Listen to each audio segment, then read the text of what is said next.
ದ್ವಿಚಕ್ರ ವಾಹನವೊಂದು ನಿಯಂತ್ರಣ ತಪ್ಪಿ ರಸ್ತೆ ಬದಿಯ ಡಿವೈಡರ್ಗೆ ಡಿಕ್ಕಿ ಹೊಡೆದ ಪರಿಣಾಮ ಯುವಕನೊಬ್ಬ ಸ್ಥಳದಲ್ಲೇ ಮೃತಪಟ್ಟು ಮತ್ತೊಬ್ಬ ತೀವ್ರವಾಗಿ ಗಾಯಗೊಂಡಿರುವ ಘಟನೆ ಕೋಲಾರ ಜಿಲ್ಲೆಯ ಶ್ರೀನಿವಾಸಪುರ ತಾಲೂಕಿನ ಗೆಲಿಜಿಗೂರು ಕ್ರಾಸ್ ಸಮೀಪ ನಡೆದಿದೆ.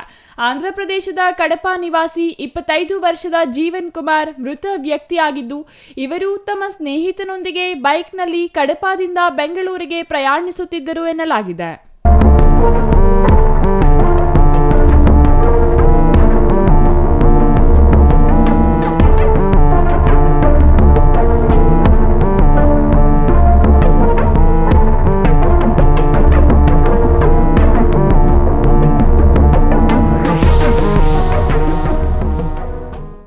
ಚಾಲನೆ ವೇಳೆ ದ್ವಿಚಕ್ರ ವಾಹನ ಚಾಲಕನ ನಿಯಂತ್ರಣ ತಪ್ಪಿ ರಸ್ತೆ ಬದಿಯ ಡಿವೈಡರ್ಗೆ ರಭಸವಾಗಿ ಡಿಕ್ಕಿ ಹೊಡೆದಿದೆ. ಡಿಕ್ಕಿಯ ತೀವ್ರತೆಗೆ ಜೀವನ್ ಕುಮಾರ್ ಸ್ಥಳದಲ್ಲೇ ಕೊನೆಯುಸಿರೆಳೆದಿದ್ದಾರೆ. ಬೈಕ್ನಲ್ಲಿದ್ದ ಮತ್ತೊಬ್ಬ ವ್ಯಕ್ತಿಗೆ ಗಂಭೀರ ಗಾಯಗಳಾಗಿದ್ದು, ತಕ್ಷಣ ಅವರನ್ನು ಶ್ರೀನಿವಾಸಪುರ ಸರ್ಕಾರಿ ಸಾರ್ವಜನಿಕ ಆಸ್ಪತ್ರೆಗೆ ದಾಖಲಿಸಿ ಚಿಕಿತ್ಸೆ ನೀಡಲಾಗುತ್ತಿದೆ.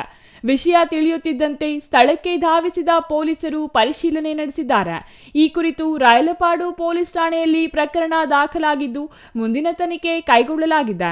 Chandrashekhar, CTV news, Srinivaspur.